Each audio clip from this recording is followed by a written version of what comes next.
We all here? Okay. So, welcome everyone to this December PugliaTechs Talks. I'm Oliviero, and I'm so delighted to welcome you here, everybody. First of all, what is PugliaTechs? I guess you've all seen the news, right? People are escaping Italy for, greener pastures, for, better jobs, better opportunities. And, people for many of us and for many of the PugliaTechs community builders who so dearly love this region, it's a pity, right? This is why we've been working very hard to kind of reproduce what many of us have been seeing in Silicon Valley here in Puglia, to kind of make it the Silicon Valley of Europe, right? Silicon Valley indeed is just a mindset, not a location, right? I mean, there isn't anything particular happening around there except a massive concentration of talent, money, and a lot of hype, and all of this stuff which makes Silicon Valley such. So why not bring this in such a beautiful place where not only you can have all of these things, but also you can not live miserably. So this is what we aim to do here. We are essentially a association of technologists, designers, entrepreneurs, engineers who want to bring together the very best of what we've learned over the years, working on tech ventures, building startups, building companies, building systems from the ground up as engineers in big tech, here to Puglia to educate, to bring together people, and to foster this growth here in Puglia, which is the region that we so dearly love. So, how are we going to do this? In synthesis, it's about bringing together as much smart, ambitious hackers and people with a lot of money who want to invest in smart, ambitious hackers, as well as a broad ecosystem of technologists, designers, and other professionals all together to build companies, educate people in tech, and bring all of this right here in Puglia, and make this actually a globally competitive space where we don't just educate people and then they fly away to San Francisco or to all of these other places. I should know because I'm one of them, but we actually bring them here and we make them deeply connected to this territory. So this is a little bit of the story of how we've grown. A lot of stuff has happened in the meantime. I can say I've not been part of it that much since. I've only joined, when was it, in January, I think. But a lot of stuff has happened. As you can see, we've hosted plenty of talks. There has been international recognition in the media, in the press, and we're making strides towards this mission. But of course, this happens, of course, through our online presence, and by building, of course, a strong corporate networks. We're doing a lot of stuff to create brand awareness, facilitate recruitment in companies. So of course, the biggest problem is talent, right? So we want the best companies here to have the best of talent, and for them to come and train and employ that talent right here in Puglia. So our ambition is, here to secure slots for, financial institutions, corporate firms in our first batch of collaborations that we hope to work with. So if you can help with that, please do reach out to us. And with PugliaTechs, we want to create a sort of operating system for your company to work in. And that is both on the technological side. We have a lot of great engineers working inside PugliaTechs who are building a lot of great tools. Creating communities, either around specific themes, such as, the one we're going to talk about with cybersecurity, scaling businesses, as well as bringing startups, institutions, and investors all together under one sort of federated approach all together, and create this Silicon Valley here in Europe. So this is a little bit what it looks like. I guess it's self-explanatory. So, of course, we need your help. So please do sign up with this QR code. I'm going to wait here for 20 seconds for you guys to take your phone out and to scan this QR code. Please do.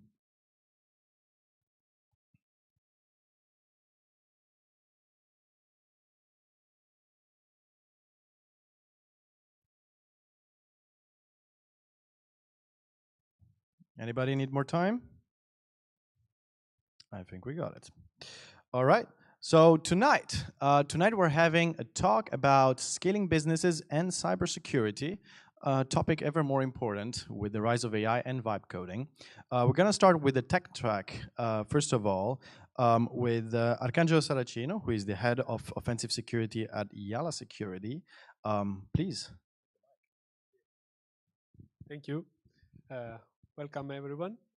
I will present myself after in my presentation. Now we'll start with a question, right? About how is your security posture? And yeah, okay. Please do this little test. It's not a phishing.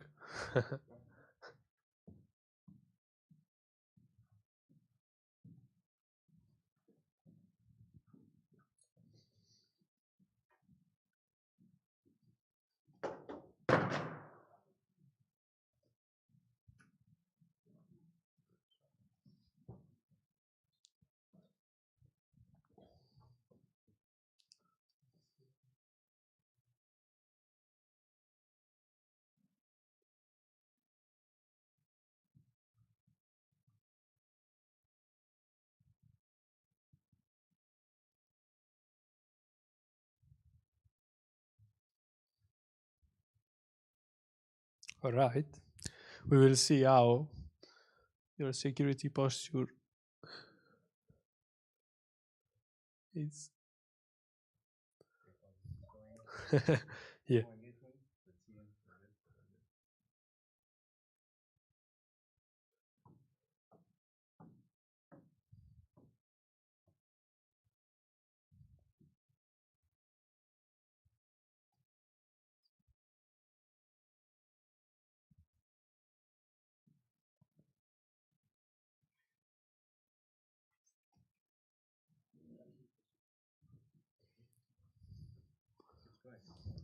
Yeah. Come on, it's not a phishing.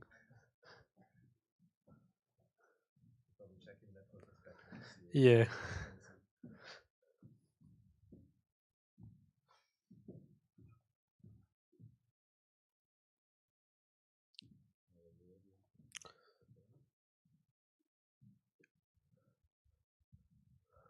I wish to see at least standard. Oh, good, good. We are like in the middle, but well.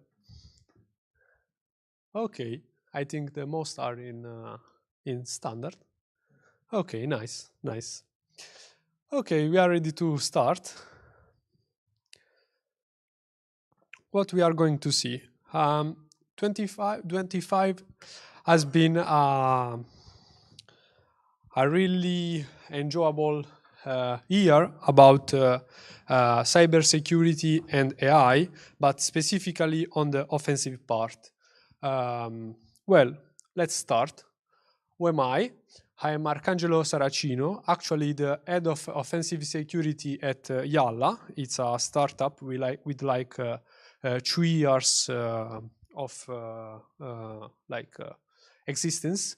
I have a degree as a computer scientist, and my experience starts a while ago as a software developer. Then from 7 years, I'm doing penetration testing of several stuff. This year, I conducted the first one on a humanoid, which is not a common penetration test. And well, I wish to see more and more on that type of stuff. My currently certification are mostly from offensive security, which are like OSCP, OSEP, and SANS-GXP. Well, why agentic AI? Why now? Okay, what's happened this year? Something has exploded, which was based on agent, which are made by LLM plus observation plus a plan plus act. What's happened? An article from ChatGPT model 031 has been able to review a snippet of open source code, identify a vulnerability, create a vulnerable environment, exploit it, and produce a proof of concept. So what this article has created is big, because what it can do is reduce extremely the time to exploit. For whom knows is not inside this type of stuff, it's like when you have a software exposed on internet and also locally, it can be affected by vulnerabilities. Well, for open source projects, the code is available online and you can scan it, as made in this case, to find vulnerabilities.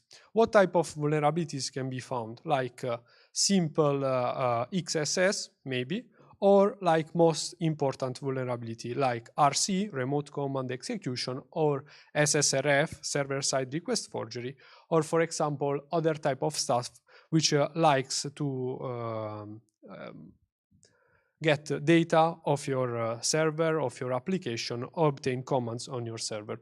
So this time to exploit really reduced as allowed to found more and more and more vulnerabilities in a real short time.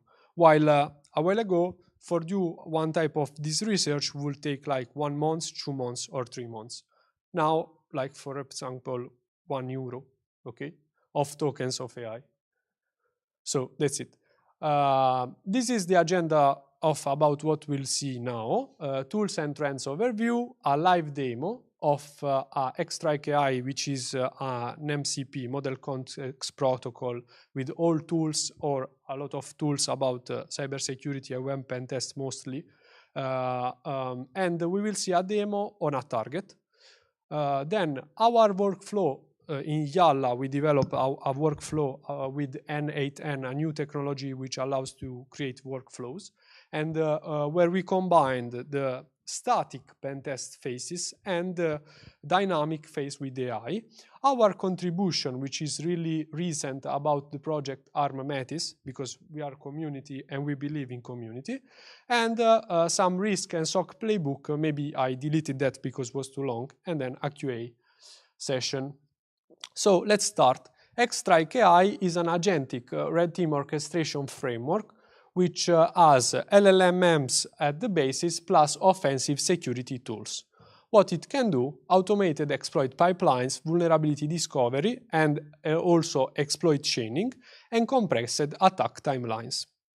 So let's see.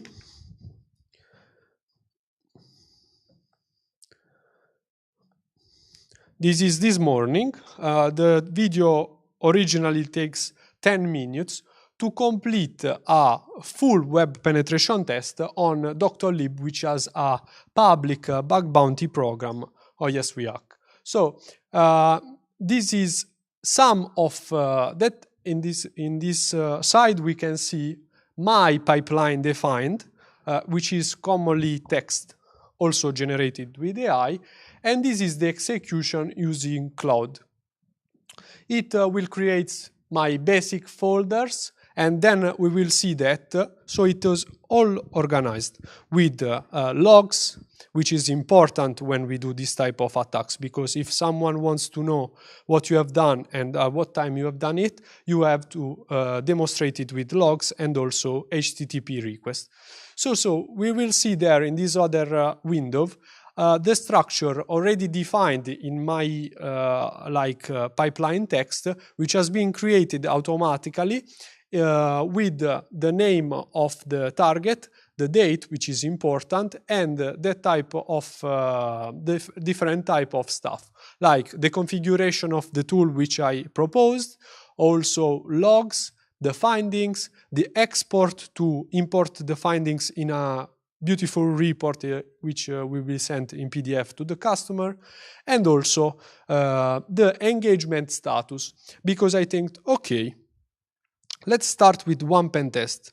But in some times when we have rush, we have a lot of activities, we need to do it parallelly. So maybe this AI, with a simple prompt is able to parallelize multiple activities at the same time without breaking stuff between targets, which is important due to limitation and rule of engagement. Okay, it's a bit long, the video, but I will show you at the end, which has found one finding. In this case, this is a well-protected website, and because it has been already tested times and times.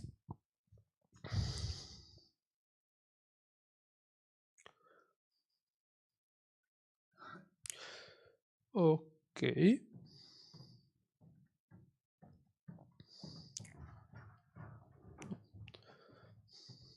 Qual era? Okay, perfect. Okay, we have seen the demo, and now we will talk about another stuff. Crossbow agent is the open source agent from the most well-known Xbow company, which is now presenting a web fully automated penetration test without user interaction. So you'll give them a scope, then it will give you a report fully automated. And this is, in my idea, a new product that will be sold because we reduce a lot of the costs of what we do, but well, the quality will be seen. Also, this is another framework which is more complex in respect to what we have seen down now. This is a complete framework of cybersecurity, has solved tons and tons of CTFs, so capture the flags, covering web, binary, forensic, mists. It is impressive and is capable to have internal agents specific for each type of challenge. So visit their repository and try, or see at least a video of it. Okay, this is what we have created with N8N. So for someone which doesn't know what is N8N, is a workflow creation tool with a good graphic, and you can start it by inserting, for example, filling a form, and then it will handle the output using, for example, JavaScript or Python mainly. And you can do some graphs or something, user flows, which you can create doing it and preparing, editing, and executing commands also remotely. And this is what we have done. We have a VPS connected to this workflow, which really execute the workflow, outputting the results of the tool and creating the results of the pen test.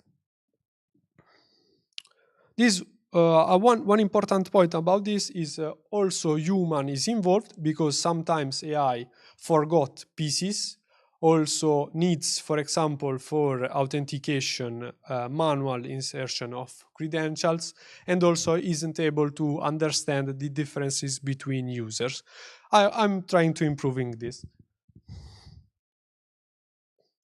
Okay, news of the latest week is about our contribution to ARM Metis. Metis is another type of software. It helps us in source code review, and we developed a contribution about the Ruby support for a code review we have done in the latest months. And our contribution has been accepted, and you can use now Metis for Ruby projects. Something new and which is the top notch of the 25 year is Ghidra MCP, which is mainly for firmware reverse engineering using the tool Ghidra, which has been published by Lauri Kirk, a Google engineer, and it is really awesome. Also, you can use Oliama for local LM, and it can be configured to work well. and also Hound, another type of automated code review in CI for which is a software developer. Hound can be connected to a GitHub repository and perform scan at scale or for a single repository for something which is bad in your code.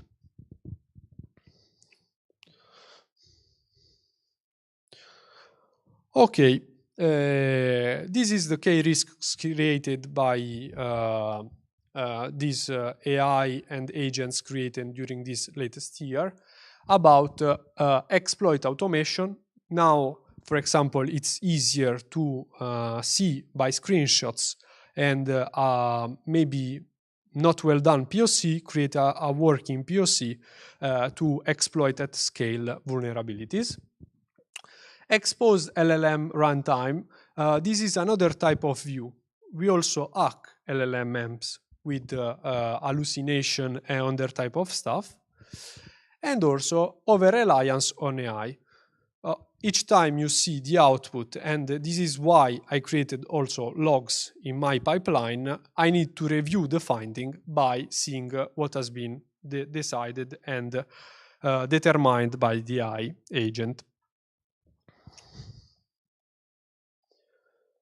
Okay, this is an idea about what you can do with AI about SOC Quick Playbook, because some peoples at level 1 in SOC has been replaced by AI.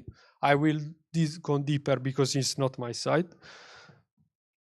And something which are free learning path about, for example, a game phase, how to build an agent using LangChain, and some security practice with Sai Repo e Ghidra MCP. Ok, takeaways, diciamo, ok, defense is automation plus governance plus humans, and you can start now in Sandbox with Ghidra MCP, LangChain, NN to put hands on about this type of stuff. Okay, I wish this is a double question slide. I will take a little bit. This is my email. You can find me on Twitter X and also on GitHub. If you have question, we will use another slide.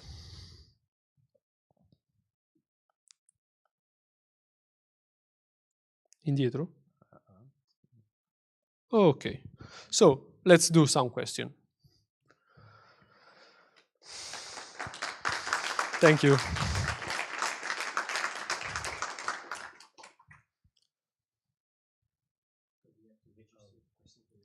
Yeah.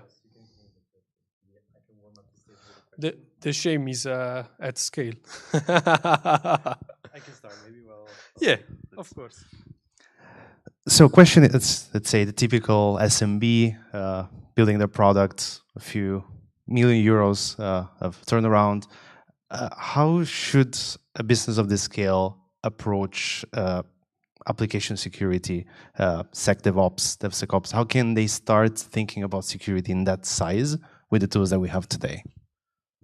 Okay, DevSecOps introduced the security in the pipeline with, for example, CI/CD integration, for example, with Hound or Metis or other tools about code review, also reviewing the Docker files, Kubernetes configuration, cloud configuration, which are also all together combined to produce your software.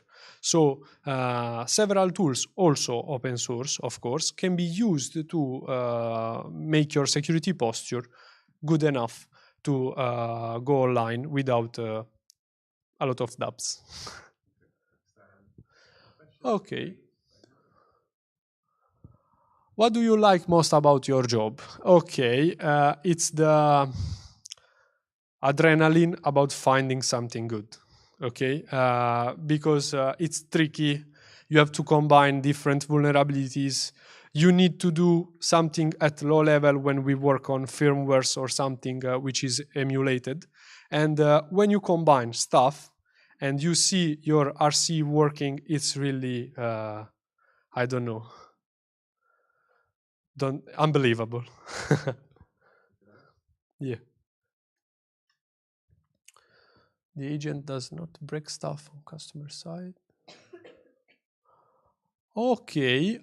Yes. The guardrails are made from different sides, which are made from in-scope domains, usually for web application. Also, I added a little question when we found new domains or external URLs, it will ask if it's in scope or not. And also, for production environment, there is already a section to not execute dispositive action, to avoid to break stuff in production environment.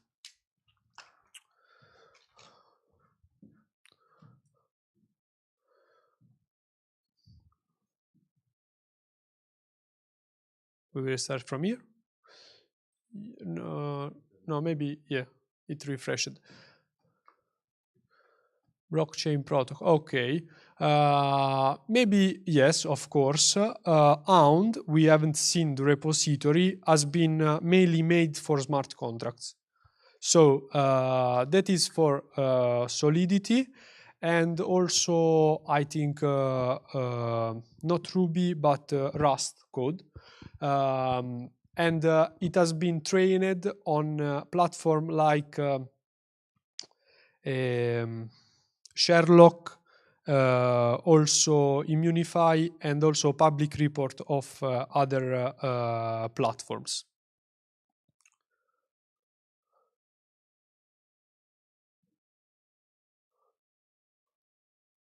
No. Okay.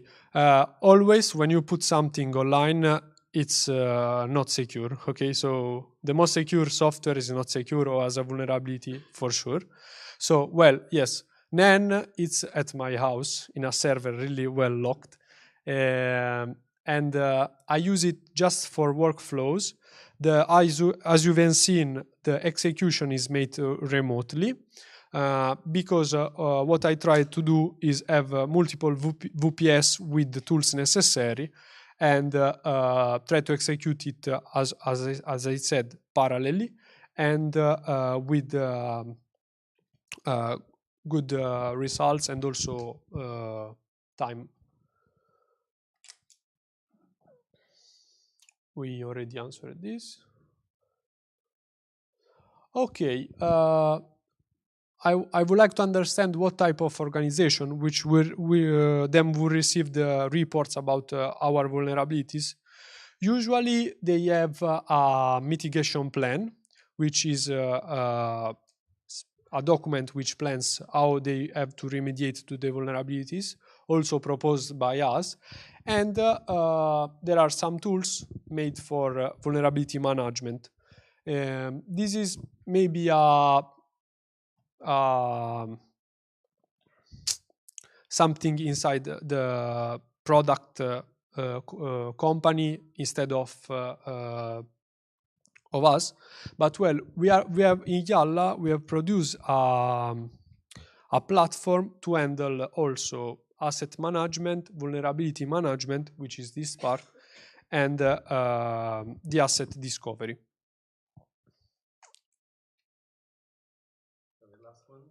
Okay, which is your best approach for exploitation?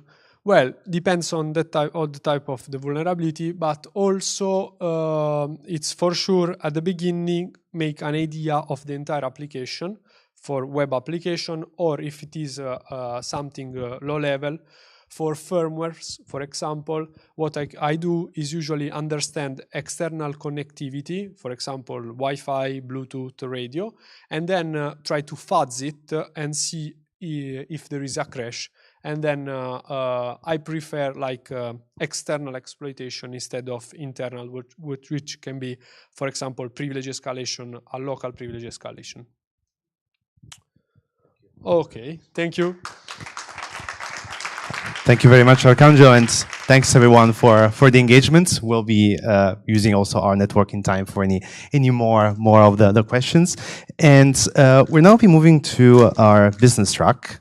Business track that will be introduced by Domenico Chierico. But before jumping to that, let's use our tool again. And this little spoiler of what we're going to do later. And as we always span between tech and business, we're now on the business side. So question for you to get to know the stages, when you're scaling your business, what drives decisions in your company? So if you should all have acquired the QR code at this point. If you haven't, raise your hands, we can show it again. So off you go. Let's see how much you're driven by data and facts versus opinions and intuitions, and we'll then pass the ball to Domenico Chierico for the talk.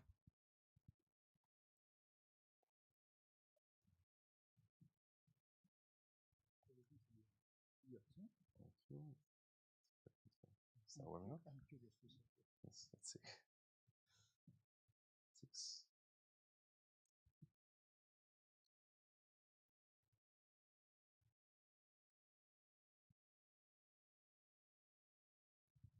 Great, so we see the number growing. No blame if the number is going towards the low end. I think we all could do more data-driven and fact-based decision. It's pretty common at any scale, so let's quickly see.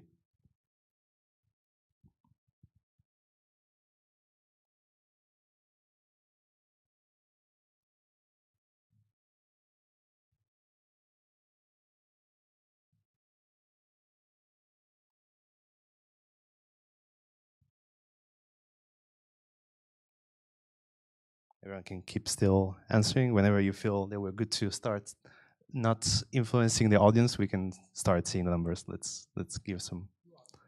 Okay, all right. Let's get around 15, and then as Domenico analyzes the numbers and the audience, we can. Oh, actually, someone else is joining from the QR code. Good. All right. All right, I said 15, so I'll stick to it. All right, that's a 3.3. So as I pass the ball to Domenico Chierico is a CTO and advisor of globally renowned tech and product companies, and we're very happy to introduce him for the talk on how to scale business with facts. So I'll pass the ball to him for introduction, quick analysis on the audience, and the stage is yours. Thank you. Thank you all, and I'm really glad to be here. I will try to be less annoying as possible. So, what we are trying to talk to see here is what happens when you scale a startup. The magic, in this case, will be the startup. You did. I don't know how many founder or potential here. I hear my voice. I hate this. But okay. So I don't know how many founder are in here, and what happened when you manage to create a startup is kind of magic, because a lot of things aligned and you are able to get traction in the market. So let's start about myself. Clearly, I'm not a designer, and I'm senior engineering leader. I work in different companies. Now I'm trying this experience to do consulting or fractional role in different startup, because it started to get boring. I started in Subito, where someone tricked me to get into management and leaving the individual contributor, and I'm still regretting that moment, but things are getting better. I spent most of my career scaling company and debugging organization, and be aware, this talk came in this period after a lot of frustration dealing with different company. You can find me on some social network if you want. So let's start. The lucky shot. What happened when you launch a company, a startup? A lot of things can go wrong. sometimes they go, you need to find the money, you need to do a lot of things to align everything and be able to get traction on the market, but no doubt there is some luck in it. So luck because you find the right moment, the right sport on the market, the right competition.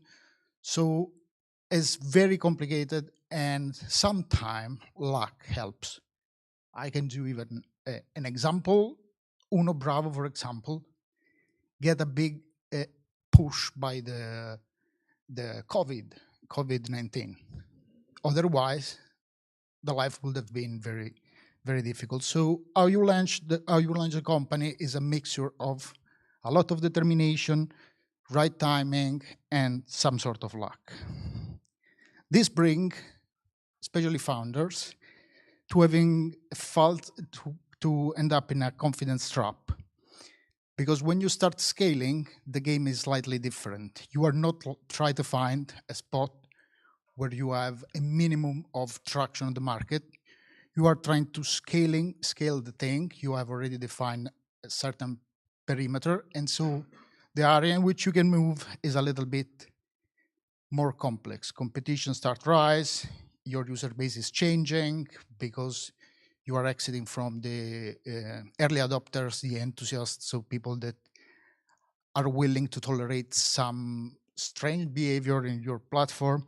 Your team is growing and alignment is getting harder and harder. People are not understanding. You need to start doing all ends that you never did to align everyone. And as I said before, your product mostly I've found is spot in the market, and so you need to exploit. So go deep, go vertically and more in deep to try to exploit it as much as you can. So it's little bit like when Ford or who was, I don't remember, built the first car. It was a lot of mechanic tried to make something work, compared to build Formula Uno cars, where you need to go really in deep and try to understand how actively those things are working. And so it's the same kind of work, but it's kind of different bar, different way of working. And this is the first frustration thing. Even if you have a strong opinion on something, yeah, there's still an opinion, so it's not a fact. So the problem that you get when this company start growing, especially in number, is that ideas are cheap. So you get a lot of them. Everyone has a great idea, maybe while they're doing under the shower or while doing breakfast, and they want to build. Ideas are important in the sense that your next big thing will be there. So there is a diamond under the pile of idea. Most of them are not, I don't want to say useless, was not correct, but probably don't have the right impact, or so is not the first thing to build. So your impossible quest is to find efficiently the right idea in the right moment. So you need to build it first to get the traction you need. Because when you are scaling, costs are rising and you need to be on top of your market and keep pushing. So it's very delicate balance to keep there. The quantity game, I don't know if this is something common, is how I used to call this. Most startups, when they start scaling, having more people, start playing the quantity game. Try to deliver as much feature, as much improvement you can, and sometimes even what you can't. So like everyone is asking things to do. There is marketing, there is finance,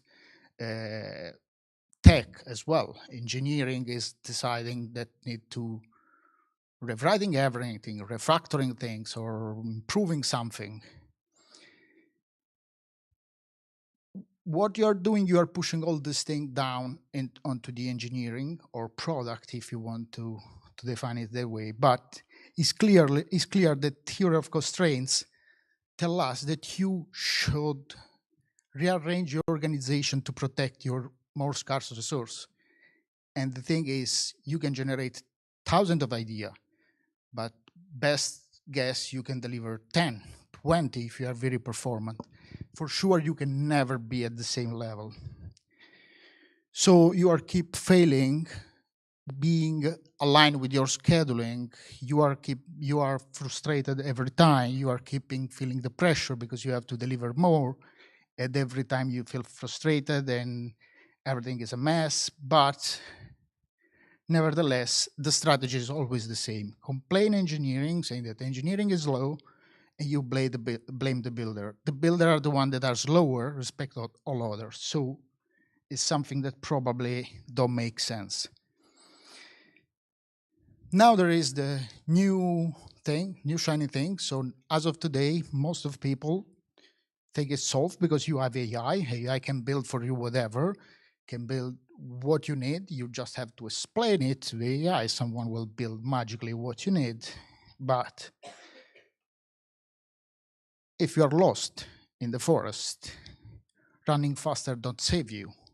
The real problem is that probably 50, 60% of what we build and deliver is not bringing any real impact. So this problem is complex. There is no easy way of solving it.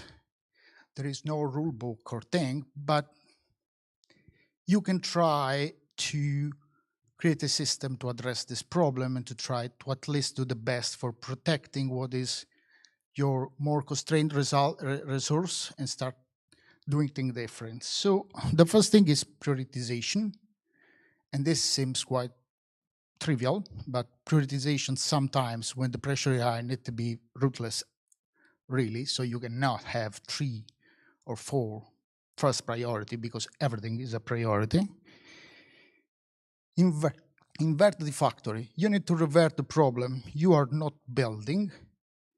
You are proving things and try to build a learning organization. So try to get the best out of everything you're doing, especially failure or thing that you decide to discard. Prioritization is easy. It's a list of things sorted, exactly sorted in the sense that you can now have 2-second priority because these are both important. Because as a leader in a company, you need to choose. So you need to take the risk. I've seen a lot of time leadership push the risk and the decision down on the chain. So what is the most important thing we have to do? It's something you need to have clear. Probably you don't have the data and you don't know. So certain time you have to take the risk, try, and hopefully, if you're working the right way, fail fast and try again. So prioritization is simple, it's just that. But it's very hard because there is no recipe there for doing that. It's what you feel, is your feeling, even your gut feeling, because we went through data-driven. Data are sharing with you just the past. You cannot make a company out of just data. Otherwise, Google today will have a social network because they have data, they have competencies, but they never figure out how to build one that get the right traction.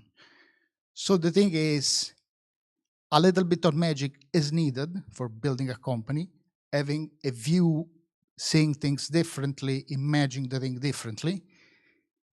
Data helps to prove that those ideas are valid.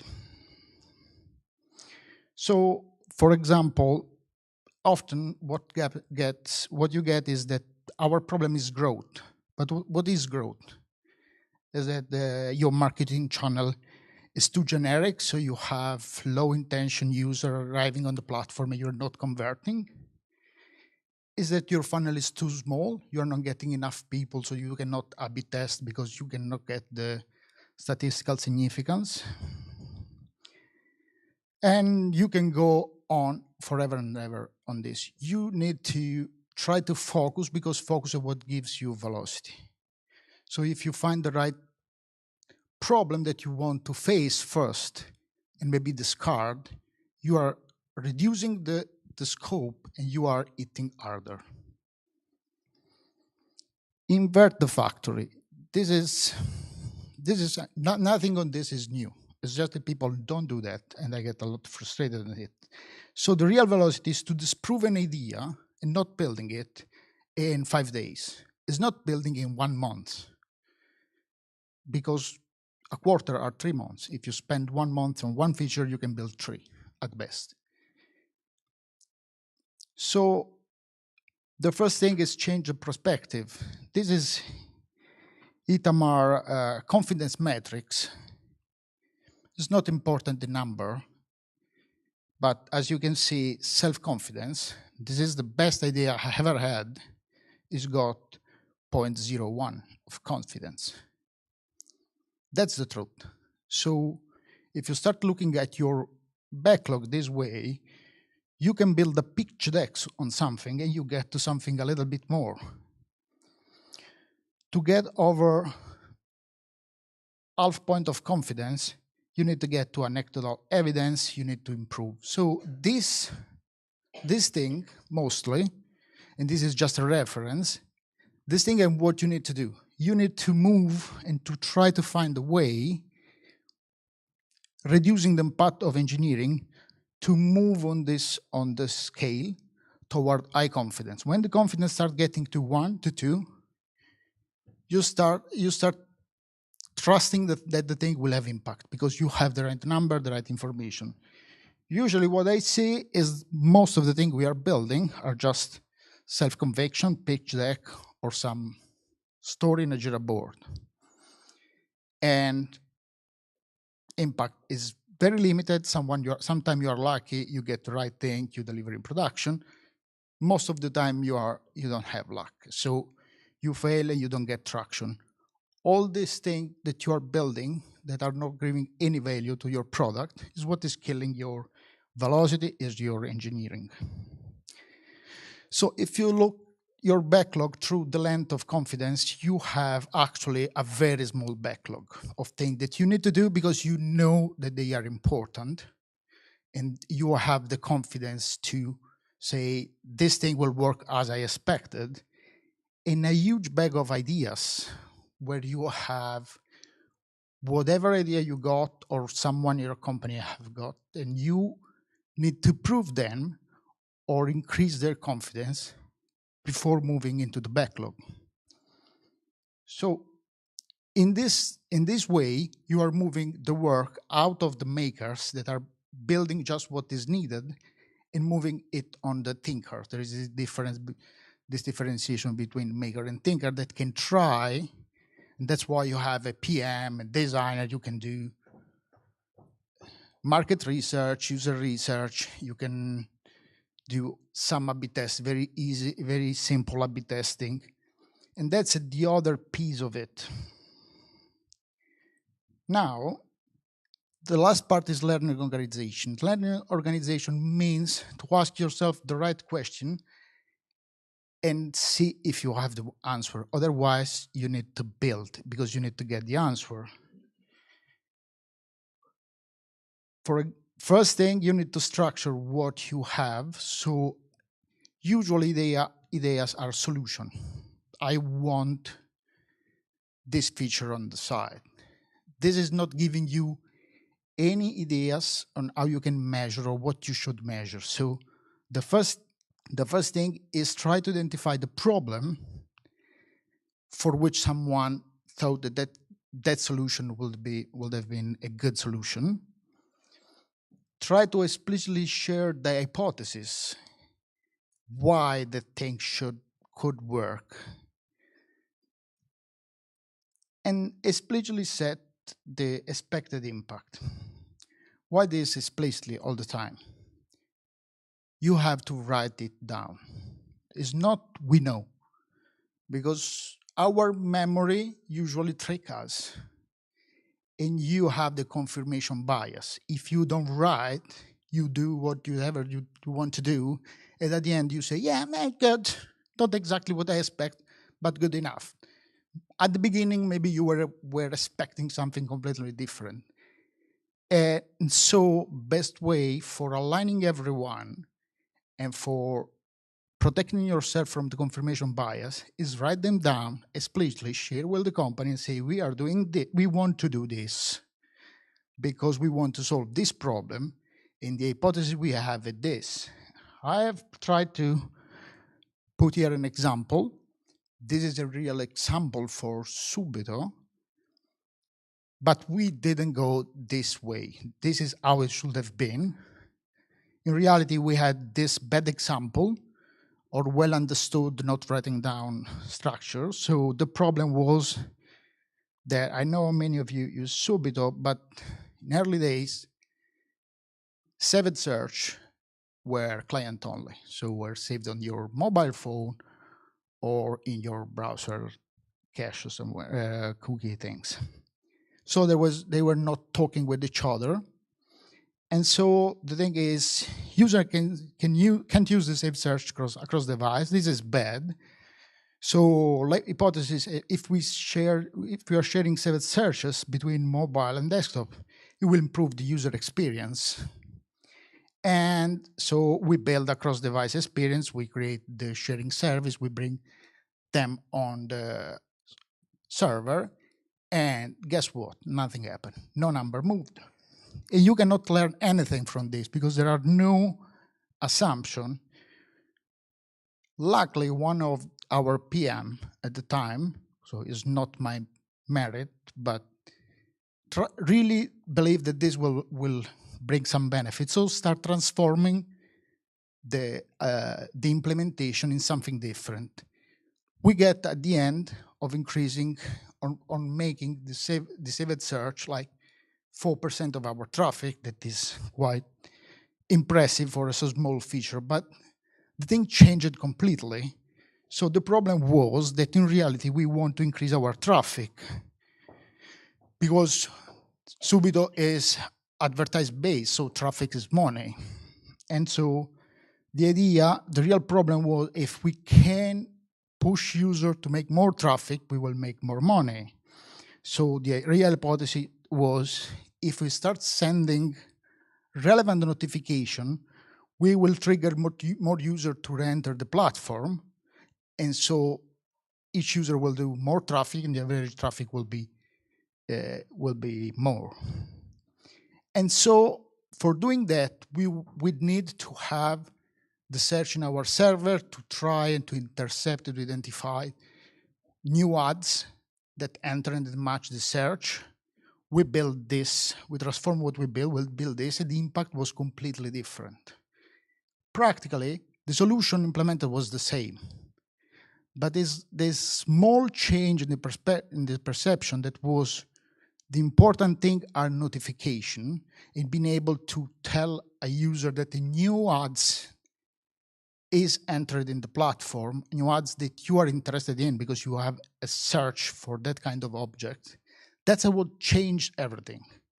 The work was the same, the result was completely different, sort of the same. We need to add notification, that was not easy to do, but the thing is, if you have clear in mind what you want to do and why you want to do that, you can start measuring, because for a learning organization, first thing will be, can we measure frequency for our user?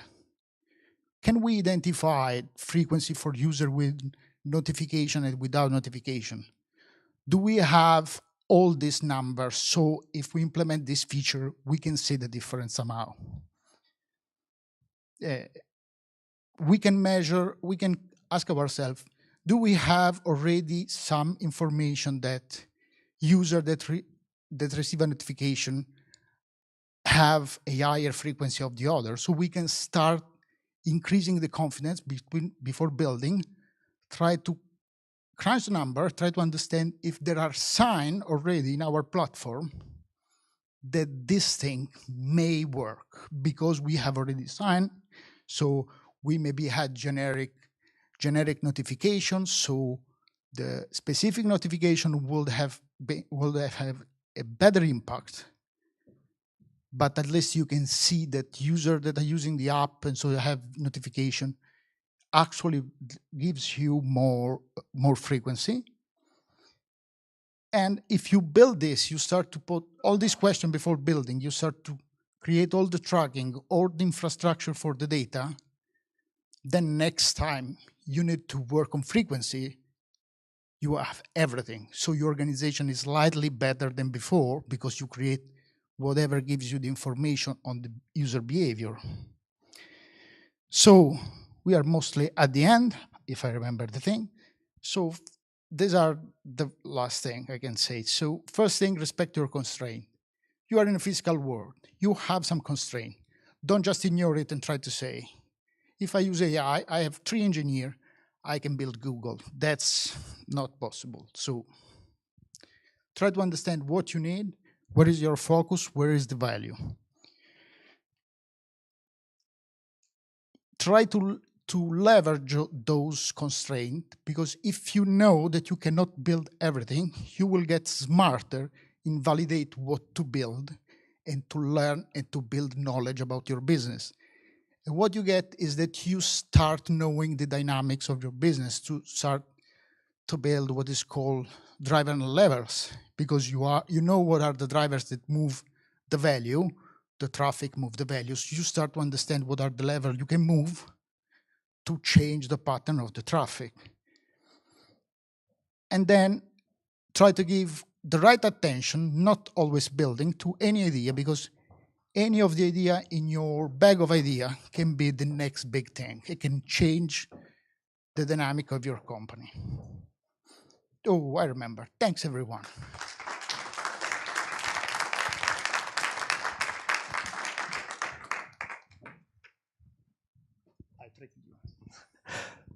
Thanks again, Domenico, and we'll be going through a quick round of questions for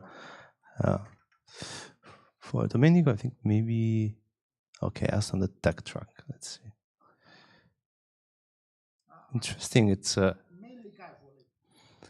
interesting they were asked here, but let's see.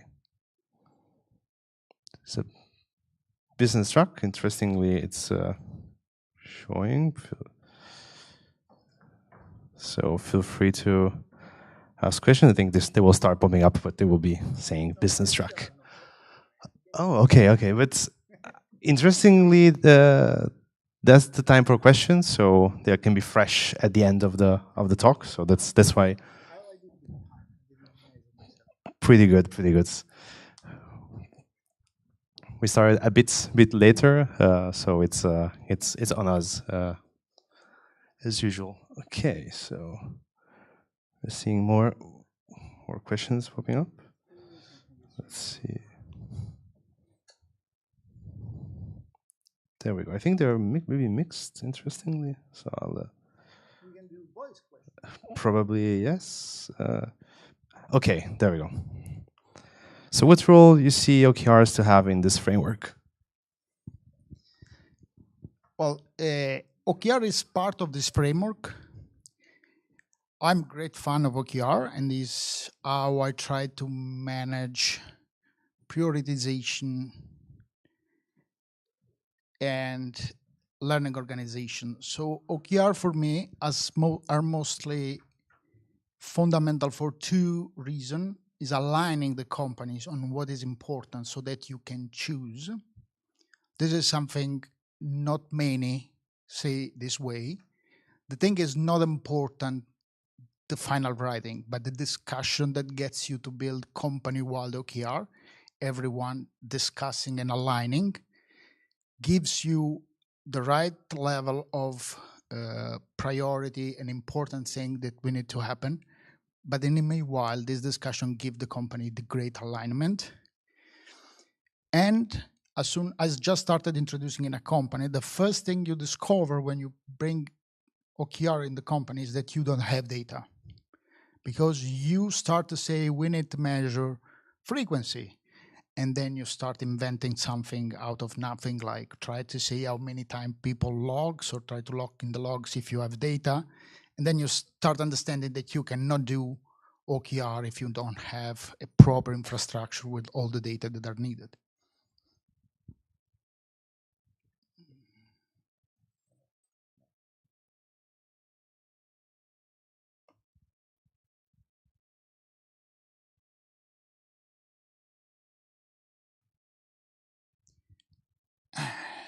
Yes, is for sure possible, and I think there are some example. Then I will be without work because problems start arising when numbers start growing. So 3 people company is not a scale up. It's not important how many money you're doing, but you can align talking every day. You don't have any sizing problem. And surely you know your engineer, you see when he's already full, and you are forced to prioritize. Small company, that's why they are really effective. Don't face the scale problem. Then I need to do something else, but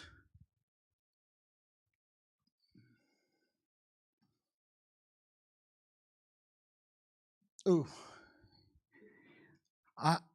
your next book. Yeah, no. I'm writing something. I share it on LinkedIn. Is not the top. If you want to read it, but concept up there.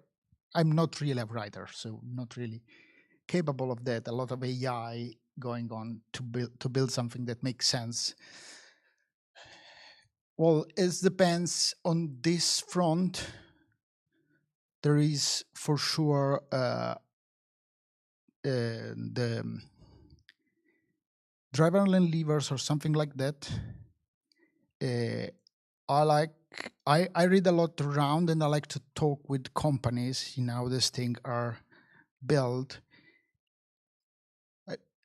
Personally, I would not suggest any of this book into the vacation, but OKR, there is a book, I don't remember, on OKR. Measuring What Matters. Measuring What Matters was good, but boring. Yes.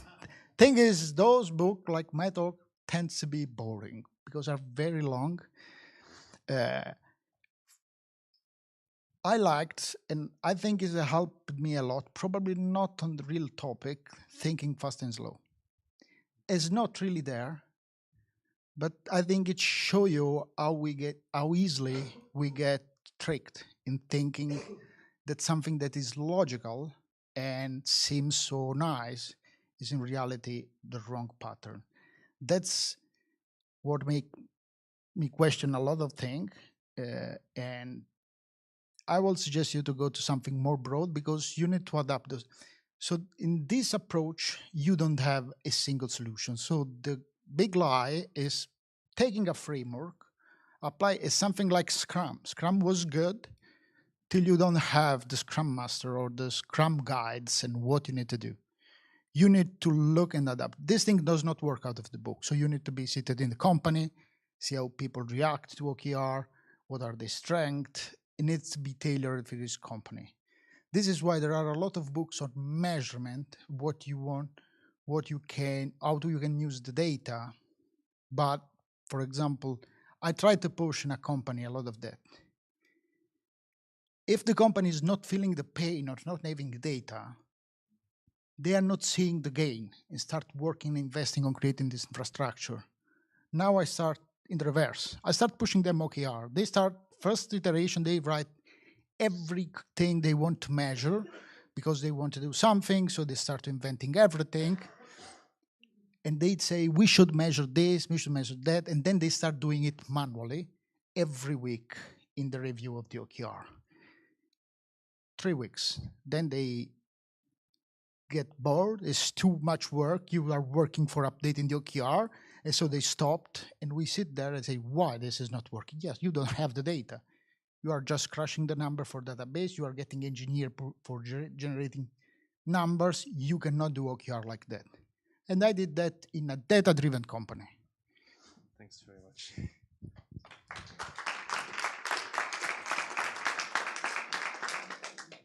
Thanks very much, Domenico. We have a lot more questions we'll be answering some of those in our interviews, so stay tuned on our channels as you were seeing the other questions answered by Domenico. So thanks again for your time and for your participation. So as usual, after business and tech track, we always have a spotlight for communities and businesses. So as next host, we want to introduce Angela, right? Angela Miroso, ambassador of Product Heroes, and the stage is yours. Thank you. Okay, good evening, everyone. I'm Angela. I'm a product manager. I'm also an ambassador for the Product Hero Squad in Bari. Here we are.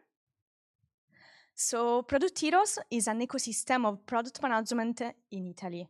And we are not just a school or a consulting firm, but we are a movement that connects more than 9,000 professionals together. Whether you are a product manager or a designer, a builder, a tech lead, if you care about building better products, you belong to our community. So product manager do this with 3 key pillars: education, consulting, and community. So Product Heroes aims to connect the next generation of product leader by inspiring and training with mastering product management and several courses and certification. They also support company in developing and scaling digital products and also scaling product teams.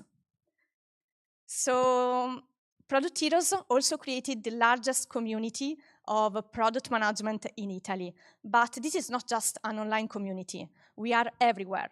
We have meetups, we have events, and we also have the Product Hero Conference, which is the largest product management conference in Italy today.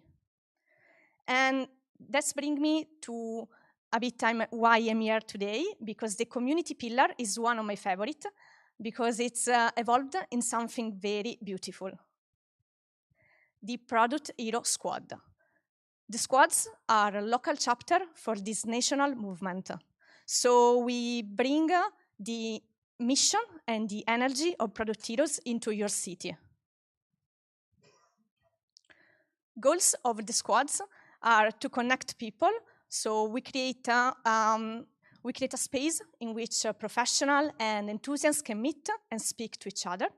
And we also encourage collaboration so that if you have any problem, like, I don't know, you don't know how to scale a team or you are struggling with road mapping, there is always someone in the squad that has been there and can support you. And also during our meeting, we focus on specific topic that matters to our community and we discuss them. So why I'm here today? Because I want to personally invite you to join our squad in Bari. I'm here with Titina as an ambassador for Product Heroes in Bari, and we are the reference for the local squad in Bari. So joining our squad is free, welcoming and valuable, because you can learn more about product management, but also grow professionally by connecting with peers in your city. So I encourage to meet with us tonight, and we will answer all your questions. Join the squad in Bari. Thank you.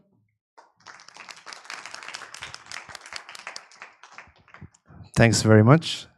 I personally attended Product Heroes 2 years ago, and it was really an amazing yearly event. So really happy to know more and more what you're building here in Bari, along with the other communities. Thanks very much for being with us. And finally, we have our last speaker that I'll be introducing with the final slides. Marco Romeo, CEO and founder of Inbibo. So I welcome you here on stage. Thanks for being with us today.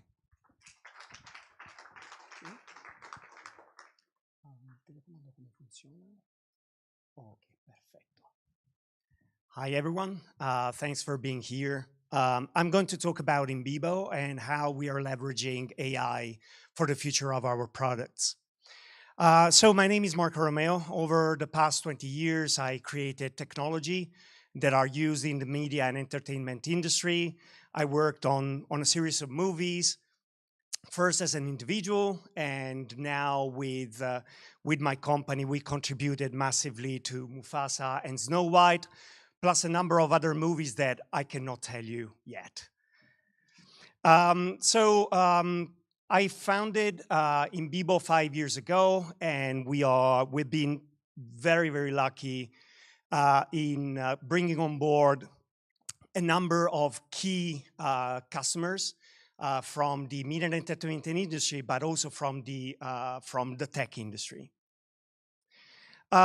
One of our main products is called Adonis FX, and it's a product with which companies can create all sorts of digital tissues, from muscles, the fascia, the fat, the skin of the characters, and increase the believability and realism of digital creatures and characters. Now, this is great.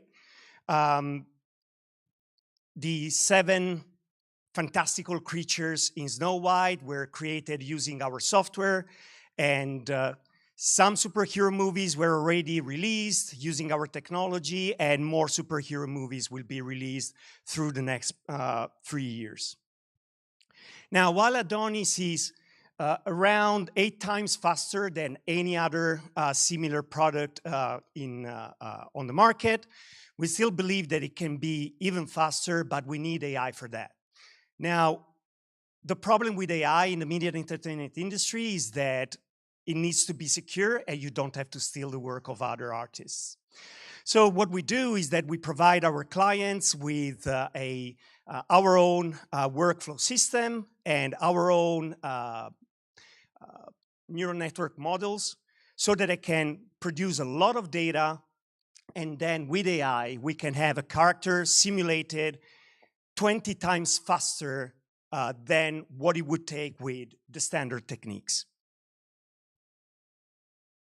So it is key for us to create tools that artists can use to produce a lot of data, train the neural networks that we provide to them, the architecture, the empty architecture that we give them, so that they can have enhanced tools that they can use on their own.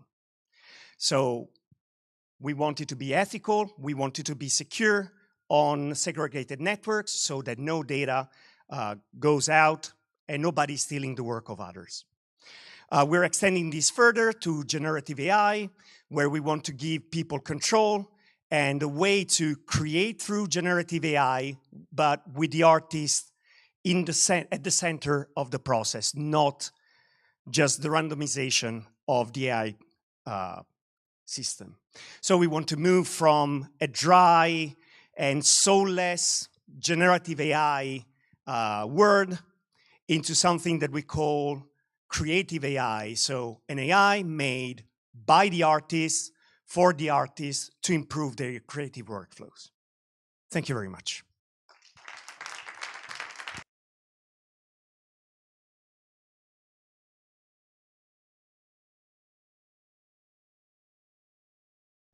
Thanks very much, Marco.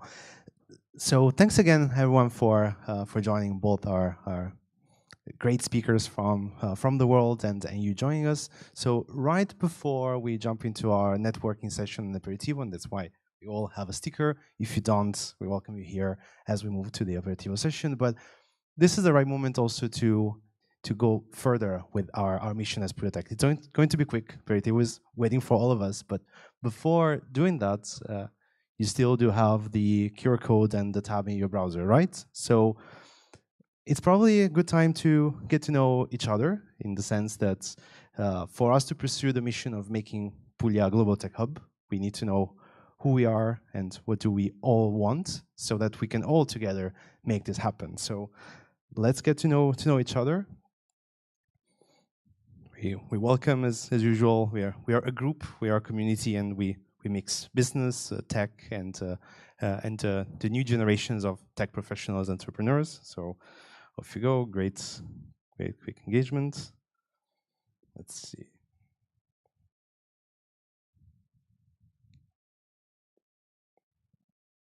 All right, once we get to 30, it would be good to see who we are, but no bias yet.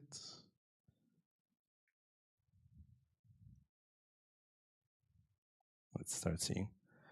Great, so a lot of security colleagues and professionals, founders. So great, let's see a bit more who we are. interesting with product also follows tech, and that's great split and a great influx of students. So great to see that. All right, so now that we know what is our stage, also our guests from our online stream, the next question is what are we here for? So it could be around getting takeaways from our speakers or from the interactions with the Q&As, networking, the one that we're awaiting, but also on the both sides, you may be looking for talents. We always talk about us wanting to create a platform to give visibility to talents and companies that are looking for those, but also on the B2B sides, it's a great opportunity for us to find organic networking opportunities and solve problems of our potential clients and vice versa. So let's get to see. That was actually very quick. So, all right, 21. So that's moving pretty fast. Great, so interesting. So that's what we're here for, and great to see that along with practical takeaways. Great, so we're all good. I think we can switch to the next one. So after a quick introduction, the main question is for us, what is Puglia either missing or not there yet, or at a certain point but still on the way, related to becoming a global tech hub? And that's a word cloud. We mentioned in our introductory messages on channels the word cloud because this specific point, it's very personal. We leave you the option to really have 3 words. Try to keep them pretty short, but 3 words or short sentences about what Puglia is missing, what Puglia can work on to become a global tech hub. We see it's possible. It's happening. It's on the way. So off you go. Let's see what Puglia is missing.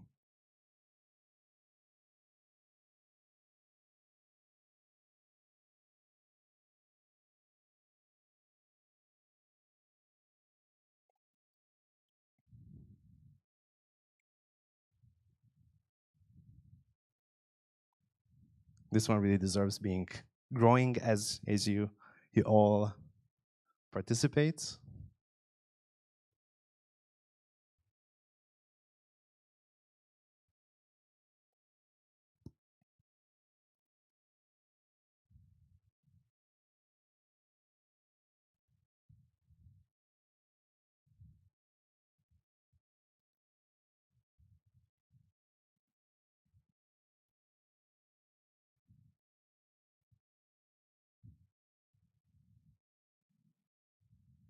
Funds really seems to be at the center, and community as well.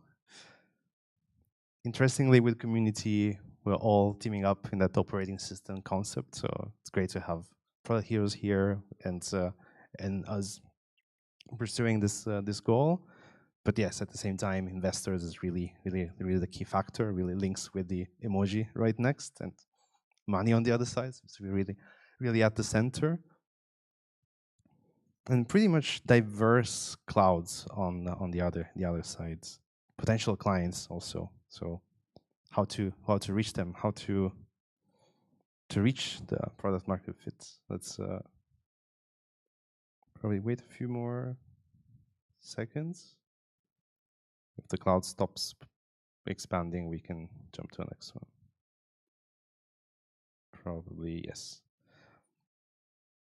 Now, we always talk about attracting businesses from abroad. That can mean dual companies, attracting scale-ups, ideally, that can source talents and have subsidiaries here, larger enterprises having part of their branches here. There's different opportunities, but what's the number one move for Puglia to be attractive to those, specifically those that are looking for talents here in Puglia or to expand their business?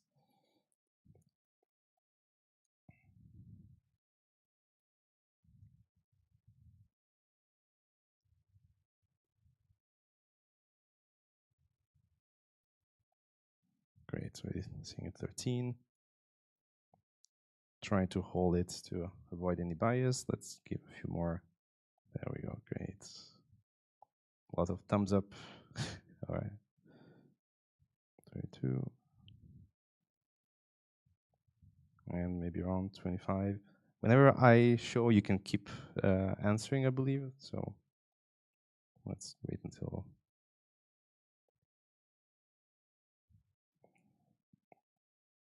Okay, so the core one is on the grants and tax credits, so incentives to open businesses here. Second one is building talent pipelines.